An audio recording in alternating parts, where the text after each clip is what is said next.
What's up everyone and welcome back to Reload Reacts episode 59. My name is Trey and today we are going to look through r/NuclearRevenge, the subreddit for those who take their revenge to the most extreme of lengths. This first post is by 5155163.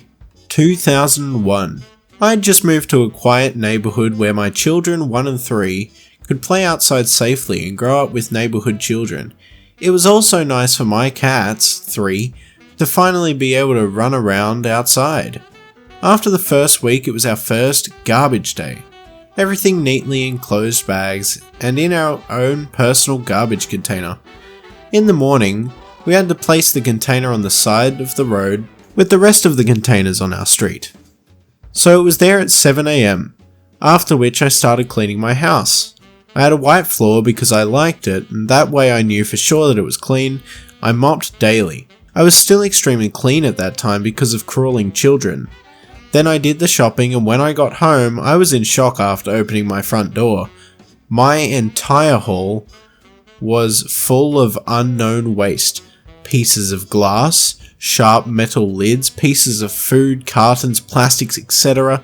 clearly stuffed through the mail slot. I already saw a number of neighbours looking at me expectantly behind their windows and in front of their house. It was clear that they knew more. After asking around, I was told who had thrown that garbage in my house. Conscious neighbour had done this with much fanfare. Something snapped inside me. A bomb in my frontal lobe and all decency disappeared from my mind. Steam from my ears. I cleaned out the trash and put the kids in the living room. Then I cleaned the cat litter box.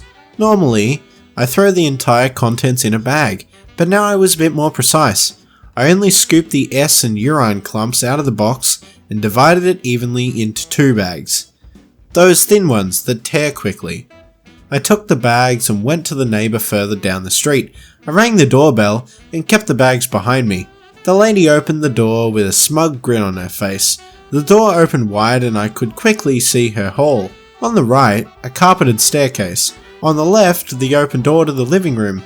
The hall continued for another 1.5 meters to the back after the stairs and door where the toilet was. Everything was super clean. I asked her devilishly calmly if she had put that waste through my mail slot.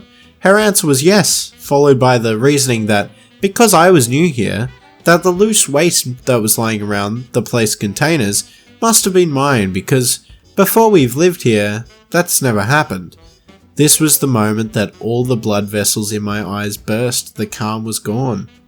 In a tirade of abuse, I made it clear to her that I had not been the polluter, and that if she had any decency, she could have spoken to me instead of jumping to conclusions and dirtying my house and endangering my crawling children and animals by dumping that waste in my house like that. With the message that she liked to clean up so much, here please, I threw the 2 bags in her hallway, one against the corner of the stairs, and the other on the doorpost of the living room. Everything, really everything, was covered in S and the splattered clumps of cat urine. With a warning/promise that if she ever thought of doing something like that again, I would smash all her windows. I turned around and went home. Everyone had seen and heard everything. Never heard anything from that neighbour again. No one ever thought of doing something like that to me again. I can still enjoy the face she pulled when she saw the bags flying. It was shock, fear, indignation, nausea, and despair all at once. That was beautiful, OP. Thank you for that masterpiece. This next post is by a deleted user. Throw me down a flight of stairs and destroy my relationship? Well, I hope you didn't like your life, as you knew it. So a little bit about me before I go into this, and before you ask about it, I'm going to be incredibly vague about a lot of specifics. If you've ever worked in cybersecurity or for the government, you'd understand why I'm cagey. I graduated from high school in the late 2000s. I tried college, it didn't work for me, so I enlisted like I had already planned to after I got an associate's. I got into the Navy, passed quals for the Special Warfare training block while in basic, and after completion went and started training to become a SEAL, which I did not complete because that S is no joke. But it's cool, because I went SWCC instead and became a dirty boat guy. SWCC are the guys you see in movies arriving just in time with fast boats, blasting loads of firepower at the bad guys so they can pull our boys out of heck. Sometimes they work with Hello crews, or man the Hellos themselves. Most often they just patrol riverways in Iraq begging for someone to shoot at them to break the monotony. That sounds way cooler than it really was. Aside from becoming an expert in all things small watercraft and doing a good amount of diving in Aircrew S as well, I didn't get to do the cool SEAL S. There's things I did do while strapped to a SEAL team, but I don't think I can talk about it. No door kicking, no breaching, no Team S. Only on a handful of occasions did I even get into a firefight. Side note, most YouTube Special Forces operators are former team or group guys who are full of S and their colleagues did most of the heavy lifting. They just tell the stories from their perspective so somebody gets to tell it without divulging identities, etc. Anyway, I got out of Boat S 8 years in after being injured, and did my last 4 years of my 12-year career doing other stuff in special warfare, more cyber oriented. I retired, collected my VA card, and went to school for a couple semesters to bone up on S I needed for some cybersecurity certifications, and I've been working private sector since early 2019. Got my own LCC and everything. So this story actually starts in early 2016. I had been back in my hometown for a while, which was near a major naval base. I had changed career tracks and was on med leave for a bit after my injury, so I had been able to take some time to reconnect with an old high school sweetheart of mine, and we had been dating for several months. She was my best friend growing up, and I absolutely blew it when I had the opportunity to take her to junior prom, and we didn't see much of each other after we graduated and I enlisted. So we'd grown apart, and in the several years it had been since we parted ways and reconnected, she had had a kid of her own, an adorable little 3-year-old girl, and Daddy wasn't in the picture, which was absolutely his loss because she was a gem of a child. We grew close quickly, and after a couple months she'd occasionally call me Daddy, which made my heart soar. And as for her mother, I was head over heels for her years ago, and reconnecting with her only reinforced those old feelings because it took off like a rocket. We were inseparable for the first couple of months, and when we weren't going on fun playdates with her kid, we were texting each other at work, tagging each other in funny memes on Facebook, you know, dorky, cheesy, lovey-dovey S that's embarrassing to admit to as an adult in his 30s now, but I mean, we were in love, real love, something that to this point, I'd never known like that before. I'd been shot at and stabbed. Heck, my whole injury was due to my leg blasted with a 7.62, but none of that made me more nervous and scared than this new love I was feeling. I had it bad. However, there was a complication in the form of her brother, some lanky inbred wannabe gangster wigger boy, whiter than driven snow, who came in and started crashing on her futon a month and a half into our relationship. This piece of S had the highly unfortunate blessing of also being the kiddo's godfather / uncle. He had no blood relation to my girlfriend or the child. He was just some former tweaker who worked at the Target they both worked at who started crashing from low blood sugar. He was coming down from whatever he was high on. So she got him a cheeseburger and soda, which, in the tweaker culture, is like being given a handful of gold. He was forever in her debt, and became her right-hand man, never wanting her romantically, as he preferred trash similar to his own kind. Thank you God. She referred to him as brother, and he of her as sister, so naturally he was uncle to the little one. Which meant when he showed up in the middle of the night midway through our relationship, it was a very bad sign for me because that homeless, now jobless, feckless idiot was moving in. Our friendship started out on a suddenly bad note because he was met by me and a 45 in his face wondering why a grown A man was in my girlfriend's apartment while we were in bed, and I heard something going bump. Side note for any concerned citizens, the kid was sleeping between us and they didn't have any pets, so I knew whatever was making noise out there wasn't anyone in the room, and nobody else should have been there. Pair that with recent break-ins in her complex and you can see why I was justifiably armed. Yeah, that makes more sense. Now, I did not live there. I had my own studio near the base. I just stayed the night often because it was convenient and fun, and with the recent break-ins, they also felt safer with me there, so win-win-win. So naturally, I didn't have any say in regarding him living there. In an effort to placate the young whippersnapper, after holding an effing 1911 to his nose, I let him borrow my PS3 and a spare TV I had, so he had something to do, because F him if he was gonna actually go out and find a job. Instead, he smoked substances out on the balcony all day and played Need for Speed and COD on my PlayStation. This effer acted like my girlfriend was his mom. Expected her to cook him food when she got home from work, expected her to take his laundry out and fold it for him. God, he once asked her if she could relace his shoelaces onto his sneakers because she does it better. The kid, he was 23, was an effing loser, and beyond just being in a live-in babysitter for the actual child when Mom and I were at work, because my med leave ended eventually. Served absolutely no value.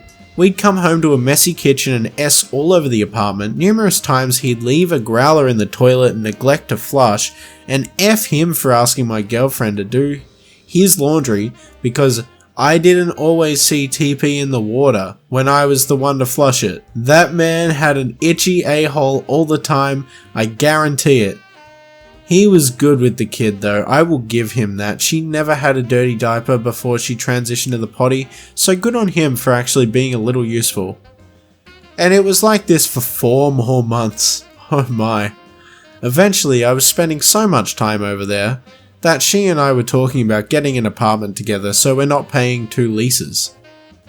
And of course dude guy was hitting us up for a spare room, which we fought and argued about because 4 months after moving in, MF still had no job. The guy who talks so much game about being a successful substance dealer in his late teens, lol, couldn't move legal substances. He claimed to be a professional drift car driver, but he nearly backed my car into a light pole 4 times. The handful of times I trusted him enough to park it for me. And every single time we argued, or had a little spat, his choice of words were, "I'm gonna kick your A. If I can't kick your A myself, I have a whole bunch of friends who can and will." Now I want to reiterate, I was not a SEAL. I did not go through the rigorous combat training the Navy teaches special warfare operators and team guys. I learned some, enough to qualify you for special warfare. But what SEALs go through in Bud/S is their supplemental training schools, their individual specialty schools, and whatever clandestine the agencies and JSOC have them doing nowadays was completely missed on my career track. We drive boats, we fly in choppers, we jump out of planes, sometimes we do a mission with a SEAL team, but most of the time it's a partner force op or some kind of escort op in some territorial waterway we're not supposed to be in. Maybe we're pulling a few divers out of the murk and not talking about it the rest of the way to extract because it's one of those missions. There's a reason SEALs are also called frogmen. I was also injured. I could walk on both legs by this point, but if my painters weren't working well enough, or if the weather was bad, there were days I couldn't stand up straight without leaning on something. But the rest of my body was still in decent shape. I'd trained Brazilian Jiu-Jitsu in the fleet. I practiced Kali and Silat with some Filipino guys I'd met on base. I'd picked up different shooting stances like center axis relock. I went to CQB shooting courses thanks to my Navy career. I wasn't Rambo, but I wasn't an effing slouch either. And I could kill this effer with my bare hands, no 1911 necessary. But I loved his sister, and I wanted to marry her and adopt her kid. So I bit my tongue whenever he flashed on me. Weeks went by, every now and then he'd snap at me for some S. I decided I'd had enough, and one night when I was leaving home, I took my PS3 and TV with me. He loved that. He declared that I was banned from the apartment, to which my girlfriend reminded him that it's her apartment and her rules and that he needed to be respectful. Then one fateful morning, maybe a week after that, I had spent the night and we were getting up early because I needed to be on base and she had to go to work. So we got out the door with the kiddo, and just as we were buckling her into her car seat, I realised I had left my wallet inside. So I went back to the apartment and retrieved it, and as I was walking towards the front door, A.F. McGee pipes up with, "You'll clean those dishes when you get back." Dear audience, those dishes were dishes he had dirtied the previous night when he made late night stoner, mac and cheese, and somehow needed a mixing bowl and 4 different wooden spoons to make it. I looked at them, looked at him, looked back at them, then looked back at him and said, "You're high, clean them yourself, B, and don't ever tell me what to do again," before doing the Dan best about face a man can do when low on painkillers and high on pain and salt and walking out the door. I was maybe 6 or 7 steps down the stairwell when I heard the door fly open behind me. I turned to see him coming at me with both hands and he threw me the rest of the way down the stairs. I landed hard on my back, knocking the wind out of my body and hitting the back of my head hard on the concrete deck. My leg caught fire with fresh pain. Then he jumped on top of me, snapping me out of my daze, and I went to work on him. I grit through the pain and start working to get on top of him, where I proceeded to rain hell on his face with my fists. I split his lips, I popped him in the eyes and the temple, I even give him his Adam's apple, a nice little tap. I was effing furious and I honestly didn't care if I killed him in that moment. Someone had to die and it definitely was not gonna be me. But she saved his life a second time. She was wondering why I took so long, and when she heard the yelling, she came running and found me on top and beating the gravy out of him. She screamed for me to get off and I did. As soon as I did, his mouth started running. "Sister, he threatened to kill me and he attacked me and threw me down the stairs because I asked him to bring back the PS3. Which she knew was effing BS, and the neighbor's security camera outside backed that up, but in that moment, she was livid and rightfully so. I took her to work, I took the kid to daycare, I went to base. I had to explain to my CO why I had bloody knuckles and why I was holding a cold pack to the back of my head.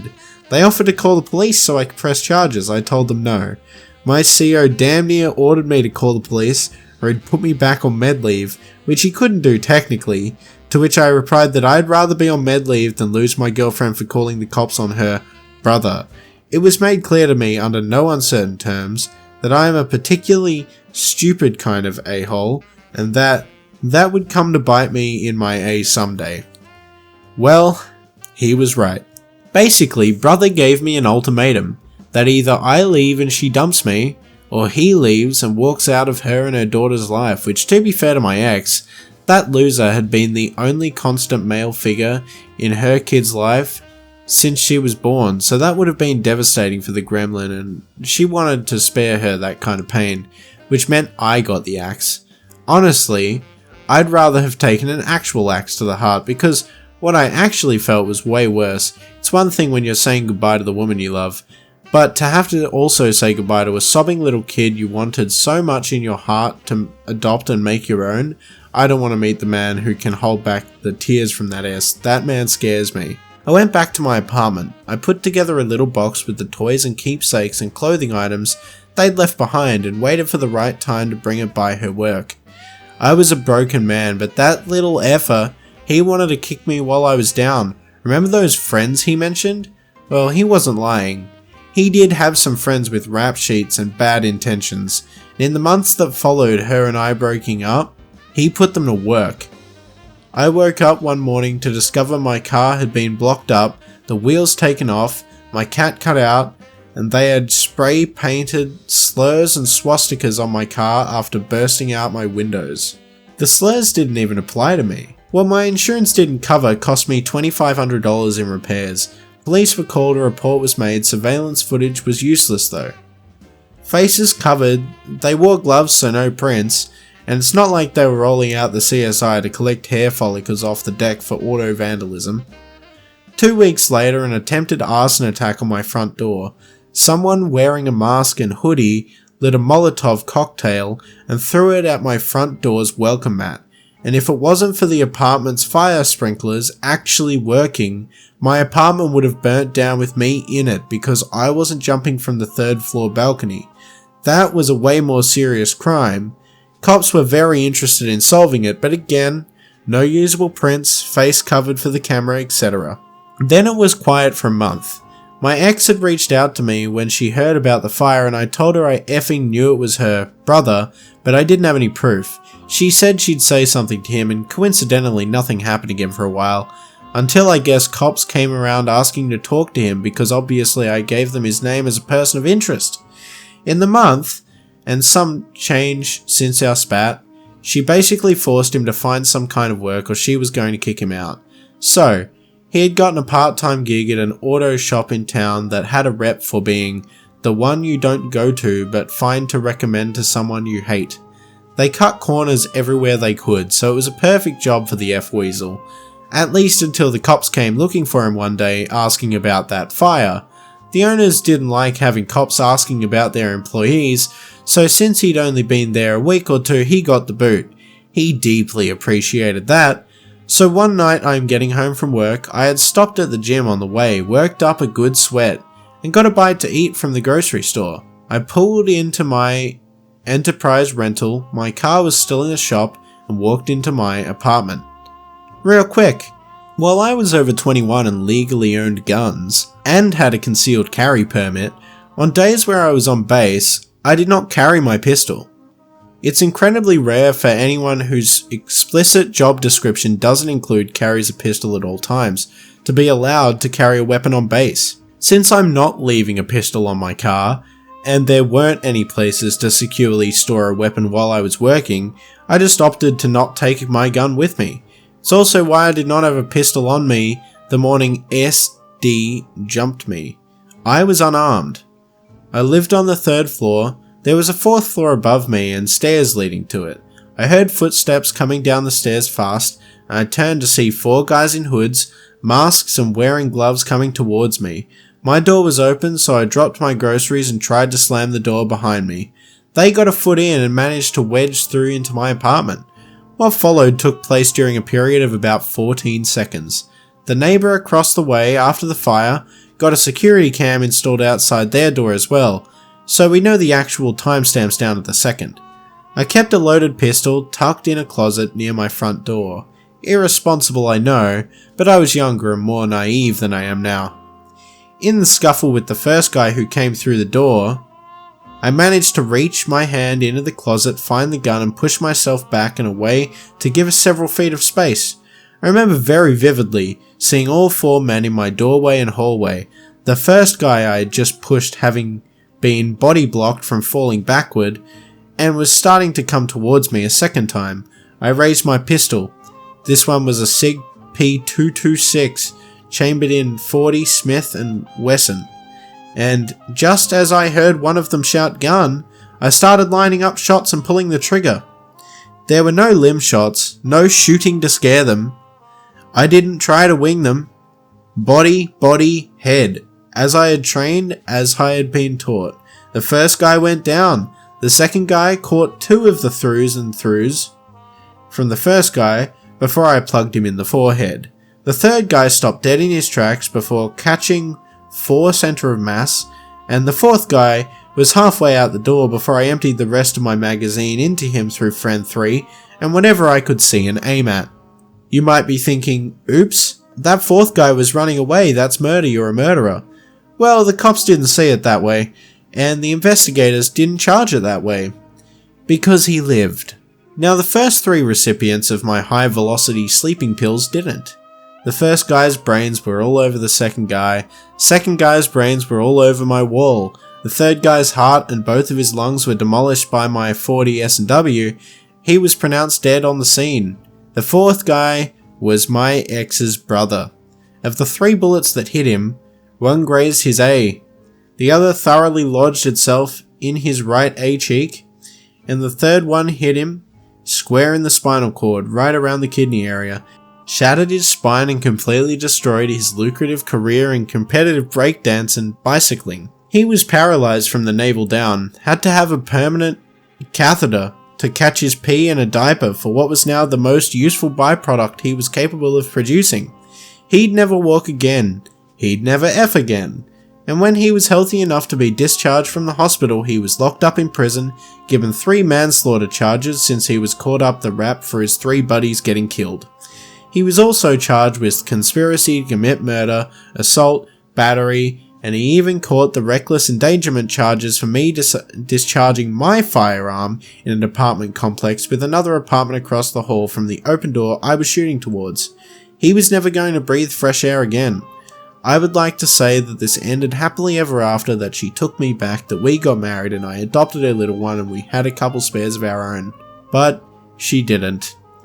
Within 24 hours, she declared that she was scared of me, that she did not want me anywhere near her or her child, that she'd call the police on me if she ever saw me near her home or her place of work.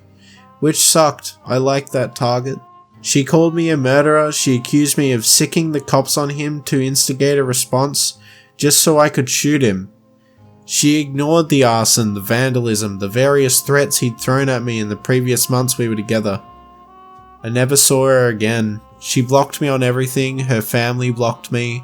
She changed her number. She transferred to a different target. And after a couple of months, she moved to a different apartment in a different part of town. It has been 8 years since the shooting and I still haven't heard from her. I know she's alive. Friends of friends informed me she got married in 2020, had a second kid and is happy. So more power to her. I never got my happy ending. My white picket fence. Believe it or not, killing 3 guys, even for a person trained for war, and conditioned for the possibility that one day you might have to do it, it F's with your head. Especially when you consider it happened in your home. There's a huge mental and emotional disconnect and difference between killing someone for work and killing someone because your life was in danger. I had PTSD. I couldn't touch any of my guns once I got them back for a full year without having panic attacks. The Navy was great about it all. They aided with the investigation, including the CO, who called me the apex dummy, giving his statement of the morning I got jumped. I was offered the chance to live on base with protective detail until things cooled down, but I declined. 8 years, since then I've retired. I'm now working in the private sector. I have my own LLC, making great money doing cybersecurity and site security consulting. Occasionally I go out boating.